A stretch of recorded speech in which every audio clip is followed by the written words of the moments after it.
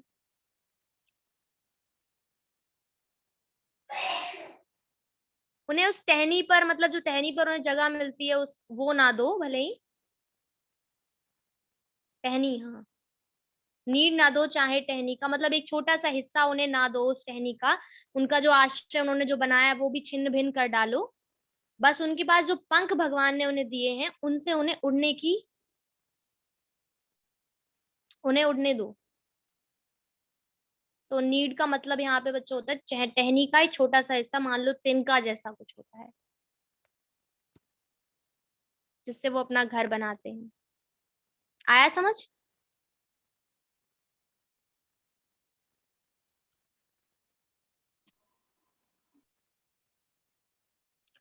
हाँ, तो अब हम क्वेश्चंस पे आते हैं। अब पहला क्वेश्चन हमारा इसमें कविता से दिए हुए हैं कि इस तरह की, हर तरह की सुख सुविधाएं पाकर भी पक्षी पिंजरे में बंद होकर क्यों नहीं रहना चाहते हैं? बताइए। मैम वो खुले आसमान में उड़ना चाहते हैं, वो पिंजरे में बंद नहीं रहना चाहते। हम्म, बिल्कुल सही। तो पक्षी इसलिए उस पिंजरे में नहीं रहना चाहते क्योंकि वो, उन्हें अपनी आकुल उड़ान ज्यादा प्यारी है, वो उड़ना चाहते हैं। वो, उनकी खुशी उस उड़ान में ही है। नेक्स्ट क्वेश्चन, पक्षी उन्मुक्त रहकर अपनी कौन कौन सी इच्छाएं पूरी करना चाहते हैं?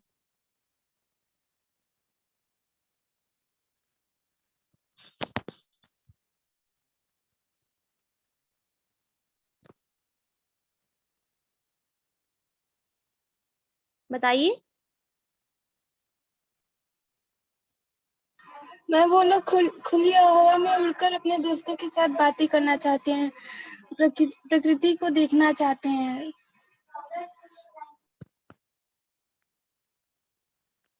आप, आपका उत्तर बिल्कुल सही है।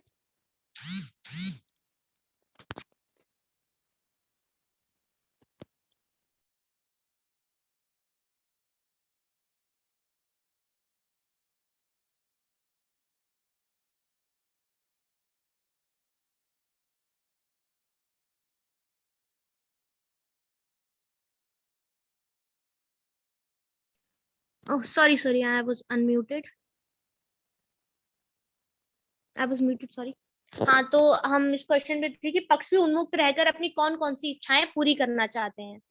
तो वे पहला तो वो जैसे बताया गया कि खुले आसमान में उड़ना चाहते हैं, अपनी गति से उड़ान भरना चाहते हैं, नदी और झरनों का बहता जल पीना चाहते हैं, नीम की जो कड़वी निबोरी है उसे खाना चाहते हैं, पेड़ की जो सबसे ऊपर वाला भाग है उस तक पहुंचना चाहते हैं, आसमान तक को पार करना चाहते हैं, और तारक जो तारे रूपी उनके लिए दाने हैं उन्हें चुगना चाहते हैं।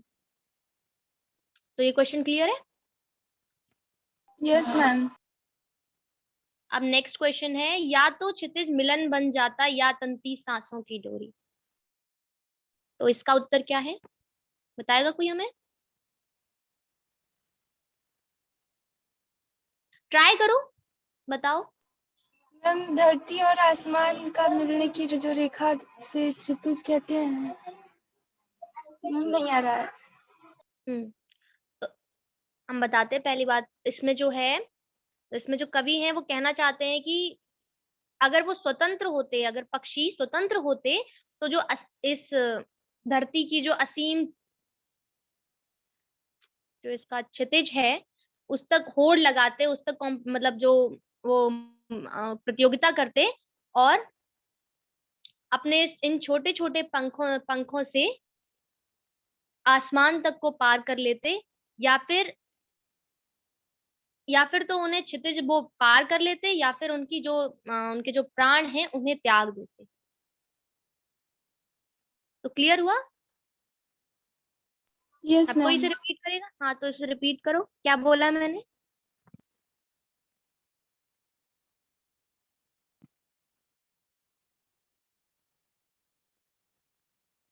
बोलो बच्चा, नहीं मतलब अगर नहीं आ रहा तो दोबारा बता दूंगी, कोई बात नहीं, दोबारा हम बोल सकते हैं कि दोबारा इसका मतलब बता दीजिए, सुना नहीं हमने। दोबारा बताऊं? मैम मैम जो वो पक्षी हैं वो जो धरती आसमान की जो रेखा है उसको पार करके उड़ना चाहते हैं, उसके लिए होड़ कर रहे हैं बस मैम। हाँ, तो अगर वो उसे पार कर, या फिर तो वो उसे पार कर लेंगे या फिर अपने प्राण त्याग देंगे, इसका मतलब ये है। Very good. आगे कविता से आगे जो प्रश्न है, बहुत से लोग पक्षी पालते हैं, तो पक्षियों का पालना उचित है अथवा नहीं? आपको क्या लगता है, पक्षियों का पालना सही है, पक्षियों को जो हम पालते हैं? यस मैम सही है। क्यों सही है? नहीं, बताओ बताओ क्यों सही है। अगर आपको लगता है कि बिल्कुल हाँ ये बात सही है, तो क्यों सही है? हमने तो अभी यही पढ़ा कि पक्षियों मैम को हम अगर लोग वो, नहीं पालेंगे तो कौन पालेगा हम लोगों को? लेकिन हम इस कविता के माध्यम से चल रहे हैं। इस कविता में क्या है, अगर हम उन्हें पिंजरे में रख रहे हैं, ऐसा तो नहीं है कि आप तुम उन्हें घर में खुला छोड़ दोगे, फिर तो पालना ही नहीं हुआ ना। वो तो मतलब वो घर में ऐसे रुकेंगे भी नहीं आपके घर, वो तो आप उड़ने वाले हैं, वो आराम से आसमान में कहीं अपना विचरण करेंगे। तो पालना, जैसे हम इस कविता में पढ़ चुके हैं कि उन्हें जैसे अगर हम पिंजरे में बंद रखेंगे तो वो बिल्कुल भी खुश नहीं है, और किसी की स्वतंत्रता को किसी की स्वतंत्रता को उनसे दूर रखना तो सही नहीं है बिल्कुल। हम अगर हमें कोई पिंजरे में बंद कर लेगा तो हमें थोड़ी अच्छा लगेगा, तो ऐसे अगर हम उनको भी पिंजरे में बंद रखेंगे तो उनको भी अच्छा नहीं लगता है। तो ये पक्षियों को पालना मेरी नजर में तो बिल्कुल उचित नहीं है। बाहर वो खुश हैं, वो अपना जहां चाहे उड़ सकते हैं, जो करना चाहे वो कर सकते हैं। क्या आपने या आपकी जानकारी में किसी ने कभी कोई पक्षी पाला है? उसकी देखरेख किस प्रकार की जाती होगी? तो आसपास कोई है जिसने कभी पक्षी पाला है या फिर आपने पाला हो? यस मैम तोता पाले थे हम लोग एक बार। अच्छा, तो उसकी देखरेख कैसे होती थी? मैम उसे जब हम लोग नहाते थे फिर उसको भी नहलाते थे, फिर उसको खाना पानी सब देते थे। अच्छा, तो उसको पिंजरे में बंद करके रखा होगा। यस मैम नहीं तो उड़ जाता। तो है ना।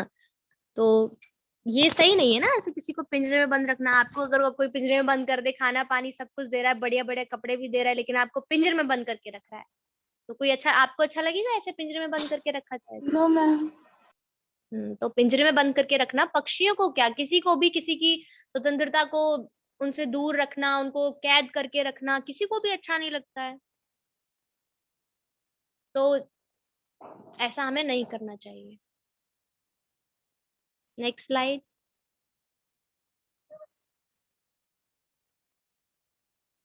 पक्षियों को पिंजरे में बंद करने से केवल उनकी आजादी का हनन ही नहीं होता, अपितु पर्यावरण भी प्रभावित होता है। इस विषय पर 10 पंक्तियों में अपने विचार लिखिए। तो हम इसे डिस्कस करते हैं कि ऐसा क्या करें। मतलब पहली बात तो ऐसा क्यों हो रहा है, हम उन्हें अगर अपने अधीन कर रहे हैं, अपने उन्हें पिंजरे में कैद कर रहे हैं, तो उनकी मतलब जो उनकी पर्यावरण कैसे प्रभावित हो रहा है, मैम पता है? प्रदूषण से। प्रदूषण, इसमें प्रदूषण कैसे हो रहा है बच्चा? Ma'am corona. हाँ, मतलब कोरोना कैसे, मतलब इससे कैसे, आप कैसे कहना चाहते हैं, क्या बात कहना चाहते हैं आप? सही से बोलिए थोड़ा। मैम मैम ऑक्सीजन की कमी हो जा रही है। तो हम पक्षियों को कैद करके रख रहे हैं, ऑक्सीजन की कमी हो जाती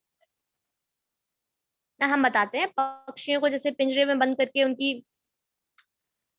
उनका क्या है, उनका असली काम वो क्या करते हैं, वो सिर्फ उड़ते हैं। तो उनका हम वही बंद कर रहे हैं, तो इससे और फिर उन्हें अपने पराधीन कर लेते हैं, उनकी आजादी इससे समाप्त हो जाती है। और इससे पर्यावरण कैसे प्राप्त होता है, क्योंकि अगर हम उन्हें अपने अधीन कर लेंगे तो जो उनकी संख्या पर भी, मतलब जो पर्यावरण में उनकी जो संख्या है वो भी कम हो जाती है। कैसे कम हो जाता पर्यावरण, एक आपने साइंस में कभी पढ़ा होगा, जो ये चेन होती है, फूड चेन, पढ़ी है? Yes ma'am. हाँ, तो फूड चेन में क्या होता है? मैम अगर जैसे पहले पेड़ पौधे, अगर पेड़ पौधे ही कट गए तो उससे जो खाते हैं पेड़ पौधों को वो लोग नहीं खा पाते हैं, ऐसे हाँ, फिर हाँ, ऐसे ही ऐसे आप देखो, हम पक्षियों को बंद करके रखेंगे तो जैसे कि अब और भी बाकी सारे जानवर, मतलब आप पक्षियों को सबको, हम सारे पक्षी हटा दें, अब सारे पक्षी हट जाएंगे तो फिर वो इम्बैलेंस हो जाएगी ना फूड चेन। तो यहाँ यस पर मैम। वैसे हो रहा है, वो असंतुलित हो जाएगा पूरा पर्यावरण। तो इस वजह से यहाँ पे पक्षियों को कैद करना ये इसलिए भी सही नहीं, असंतुलन फैल रहा है इससे। आगे अनुमान और कल्पना पर हम आते हैं। क्या आपको लगता है कि मानव की वर्तमान जीवन शैली और शहरीकरण से जुड़ी योजनाएं पक्षियों के लिए घातक हैं? आपको लगता है ऐसा?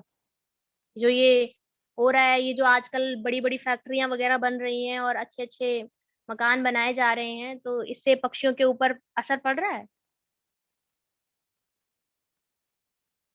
यस हाँ या मैम। ना? कैसे पड़ रहा है? सोचो कैसे पड़ रहा है। बोलो बच्चा, कैसे पड़ रहा है?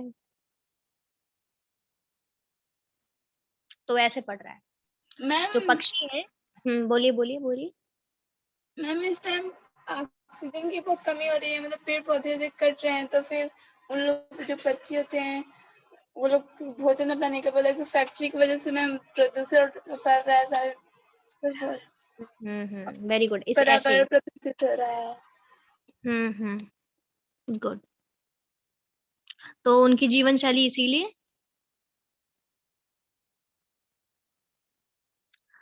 पक्षियों में रहित वातावरण में अनेक समस्याएं उत्पन्न हो सकती हैं। जो पक्षियों में वातावरण है, मतलब पक्षियों से रहित वातावरण में अनेक समस्याएं अभी हमने डिस्कस किया था कि फूड चेन में अगर नहीं रहेंगे पक्षी तो फिर बर्बाद, मतलब हमारा जो पर्यावरण है वो असंतुलित हो जाता है। इन समस्याओं से बचने के लिए हमें क्या करना चाहिए? तो हमें और पेड़ पौधे लगाने चाहिए। हमें क्या करना चाहिए? और पेड़ पौधे लगाने चाहिए, पक्षियों को अपने अधीन नहीं करना चाहिए उन्हें।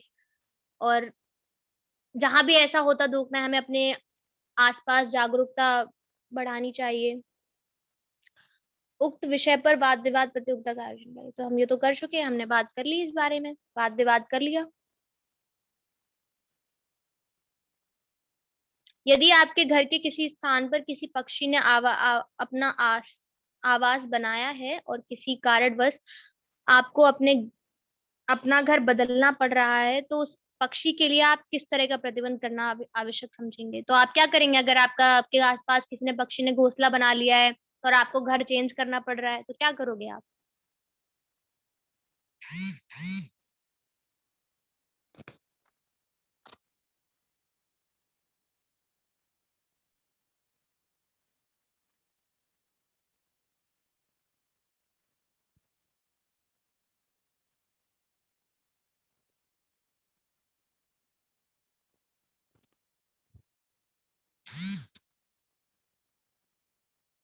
तो हम कल इस विषय पर बात करेंगे। Thank you students. Thank you ma'am.